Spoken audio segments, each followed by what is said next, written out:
प्यारे बच्चों, आदाब। उम्मीद है आप सब खैरियत से होंगे।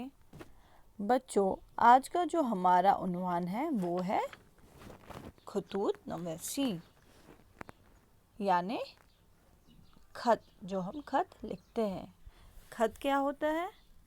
खत हाथ से लिखी गई तहरीर है जो किसी के नाम लिखी जाए, इसको खत कहते हैं। खत एक तहरीरी मुलाकात है, इसलिए इसे आधी मुलाकात भी कहते हैं। इसलिए कहते हैं कि हम अपनी बातों को एहसासात में बयान करते होते हैं, हम उन्हें अपने आमने सामने नहीं देखते, इसलिए खत को हम आधी मुलाकात कहते हैं। हम इसमें अपने एहसासात लिखते हैं।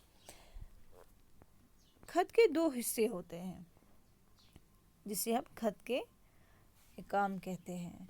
रस्मी खत, जिसे इंग्लिश में फॉर्मल लेटर कहते हैं, और गैर रस्मी खत।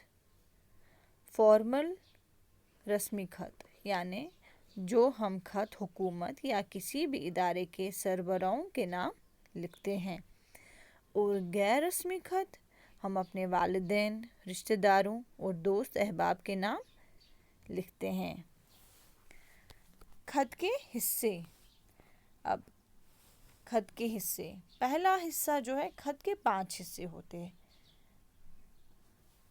पहला हिस्सा है मकाम रवानगी और तारीख। दूसरा है अलकाब। उसके बाद आदाब व तस्लीमात। चौथा खत का मजमून, और पांचवा इख्तिताम मकतूब। पहला जो है मकाम रवानगी और तारीख, इसमें हम क्या लिखते हैं? इसमें हम डेट डालते हैं, कहाँ से खत रवाना करना है वो लिखते हैं।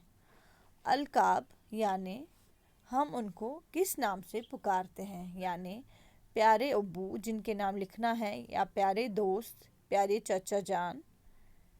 उसके बाद आदाब व तस्लीमात यानी दुआ, अस्सलाम वालेकुम या आदाब। उसके बाद खत का मजमून, टॉपिक या उन्वान क्या है, किस लिए आप खत लिख रहे हैं, खैरियत पूछने के लिए, या मुबारकबादी देने के लिए, या सालगिरह के लिए, सवनी के लिए।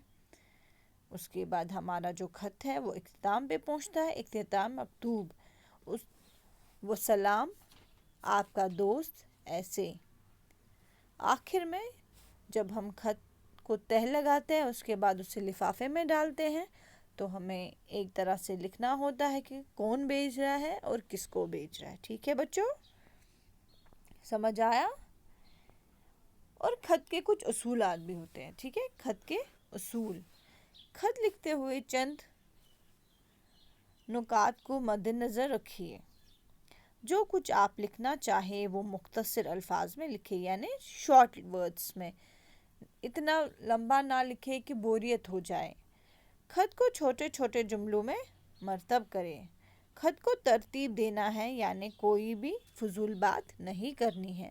और सबसे आखिर में खत खुश खत होना चाहिए, यानी आपकी जो लिखाई है वो बहुत ही अच्छी हो, देखने वाला खुश हो जाए। तो बच्चों, ये खतूत नवीसी है।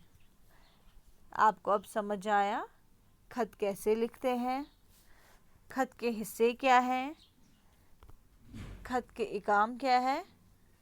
तो बच्चों, ये है फॉर्मेट जिसे हम कहते हैं।